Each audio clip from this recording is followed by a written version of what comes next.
Gun and suicide bomb attack on Istanbul's Ataturk International Airport has killed 36 people and injured more than 140.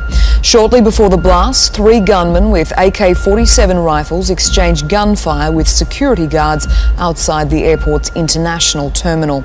They then blew themselves up after police fired at them. Let me start by once again commenting on the horrific terrorist attack that took place yesterday in Istanbul's main international airport, which is one of the busiest airports in the world. The prayers of the American people are with the people of Turkey, the people of Istanbul, and all those who were affected by this terrible crime. First of all, the integration of national economies into a global economy. That's here. That's done. And so the question is not whether or not there's going to be an international global economy. There is one. How much does America want to invest around the world? We're seeing a new world order now being built, a post-World War II world order. And I don't think America can retreat from that. I think we have to balance and adapt and adjust to the realities and the currents of this new world order. And we're building an inclusive society in which everybody's got a fair shot. That's how we're going to solve these problems. So we're going to keep on pushing hard to shape an international order that works for our people. We're going to keep on pushing hard to shape an international order that works for our people.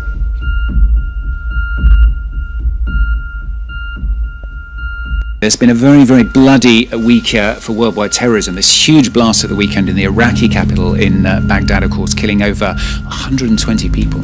2 bombs went off Sunday in the capital city of Baghdad. Against an orange sky, dazed shoppers and first responders sifted through twisted and charred wreckage. Well, the death toll from one of the deadliest explosions ever to hit the Iraqi capital, Baghdad, has now exceeded 200. The 3rd mass terror attack carried out by the terror group in the last week. Bangladesh's new reality. 20 people are dead after gunmen took hostages at a cafe in Dhaka. Although there have been a string of recent attacks, this scale of violence is rare. It's the first large-scale attack of its kind in Bangladesh's recent history. Military official says 20 people were killed. Suspected suicide bombers have targeted 3 different cities across Saudi Arabia on the second to last day of Ramadan. Now, flames and smoke were seen rising nearby in what is the first ever attack in Medina. 2 security men are believed to be dead. Police are calling it one of the worst crime scenes they've ever been called to. Tonight, Clear Creek Township police say a man shot his estranged wife and her brother and then turned the gun on himself. Warren County officials say a shooting in the driveway of a home is one like they have never ever seen before and one they will never soon forget. He knew the victims. I've known them for a while. They moved in a couple years ago. I played basketball with them. They've always been the friendliest people in the neighborhood, so it's a shock.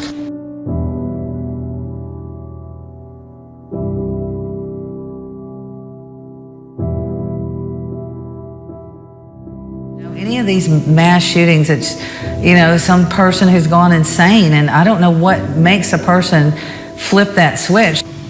A horrific story out of Texas with the Tennessee Valley connection. Police say Decatur native Christy Sheets shot and killed her 2 daughters. People who knew the Decatur woman are now left in disbelief. This is not Christy that I know. It's just not. I thought it was the wrong person. It had to be. When you meet her, you know she's a mom. The first time we met, within probably 30 seconds of meeting her, we were talking about her daughters. She loved those girls. I can't imagine what possibly has gone through her head. I saw no signs of anything like this. It just totally shocked me. And people in Memphis are still in shock after a mother stabbed her 4 children to death. The Mid-South is mourning the death of 4 children who police say were killed by their own mother. 4-year-old Talon Garner, 3-year-old Saya Garner, 2-year-old Savi Garner, and 6-month-old Yazi Garner. were all stabbed to death in their southeast Memphis home Friday. That was a beautiful, sweet young lady. What happened, I don't understand. This is an egregious act of evil that has shocked us to our core. Clayton says the woman that killed her own 4 children isn't the woman she thought of to be a daughter. I'm praying for her. This is the work of the devil.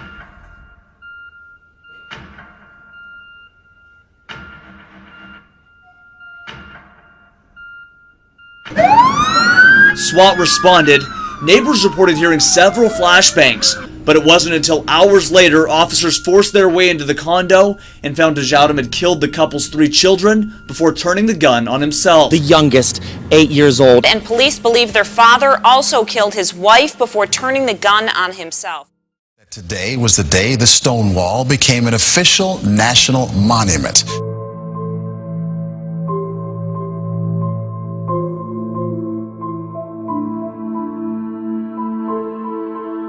June 26th this year, President Obama officially designating Stonewall Inn a national monument. I pledge allegiance to the flag of the United States of America and to the republic for which it stands, one nation, indivisible, with liberty and justice for all. Thank you. This new national park is for all Americans. Let us use this national park site to overcome hatred. A God Bless America banner breaks the Penfield town code, but the woman who hung it says she is keeping it up to support our country. The town says it will not turn a blind eye to the banner hanging at the 5 Mile Cafe. I was driving into work yesterday and I just was very compelled with all that's going on in Orlando and in our country. I just really felt that that banner should be up. But the town of Penfield says it can't be.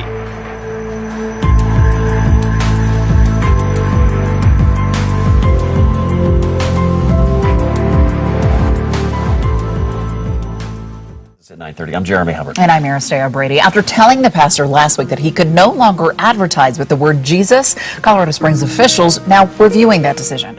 I asked them why we could no longer use the name of Jesus, and they said it's because if you use the name of Jesus, we must allow hate messaging. What kind of world is this if we can't say that Jesus is Lord? They paid for the bench, and it's not, like I said, it's not hurting anybody. I was very, very upset. That's bigger than my church. That's bigger than me. Pastor Lawson Perdue and Charis Christian Center have been advertising their Jesus campaign for 3 years. But they were told last week if they want to continue advertising, they can no longer use the name Jesus. Pastor Perdue says that he has received numerous messages from believers, non-believers, and even strong atheist groups that taking away this message would be an infringement of our First Amendment right. Some stop by today. They say we're agnostics, we're atheists, but we're very upset about this because this is about the freedoms that we enjoy as American citizens. And we're building an inclusive society. The Marine Corps is now planning to remove the word man from 19 job titles to make the service more gender neutral.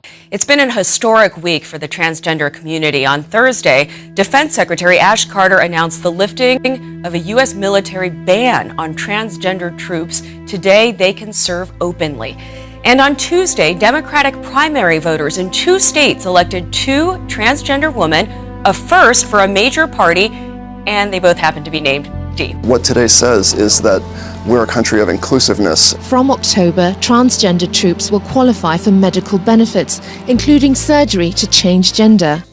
Being out in the military will be very challenging for a while, certainly. Just it takes time for certain mindsets to kind of to change, but that change is happening, and it will get a lot easier as time goes by. It was a year ago that the Supreme Court legalized same-sex marriage in the U.S., and a federal judge has blocked a Mississippi law that some say would have made it easier to deny those marriages on religious objections that just happened last night.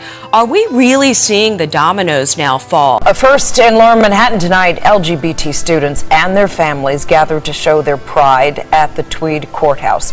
This school year has been described as a game changer for LGBT rights in New York City schools.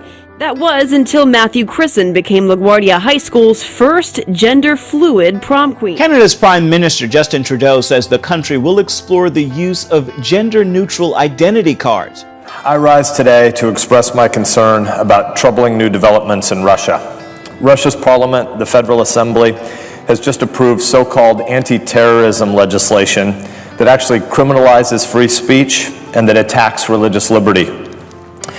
If President Putin signs this legislation into law in the coming weeks, it will be illegal for Christians to share their faith outside of a church building.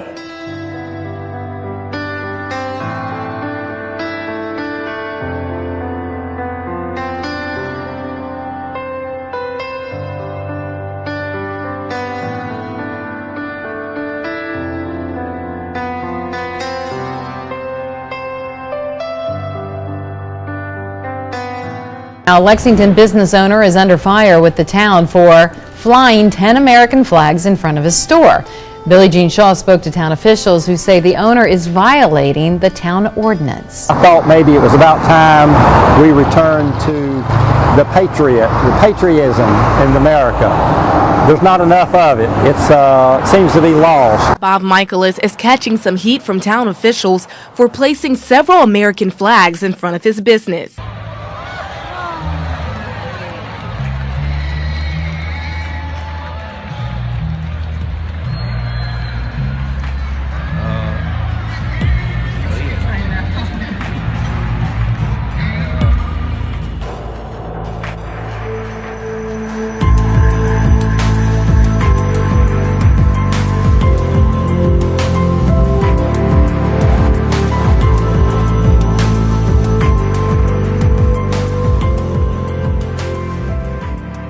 Faith-based movies are doing well. Yeah. They're very interesting. They're movies I want to sit around and have my kids watch. Sure. I made my son and daughter watch it. I didn't have to make them. They liked it. And yet Hollywood still goes to the gratuitous violence, sex, and everything else. This is all about forgiveness. What does he do? Of course he wants to, attack and go back after these people. He knows who they are. He's got people around him telling him that's not the right road to go down. The gallows road is really a metaphor for what road are you going down, that we all go down a wrong road eventually, and sometimes you got to find a way back.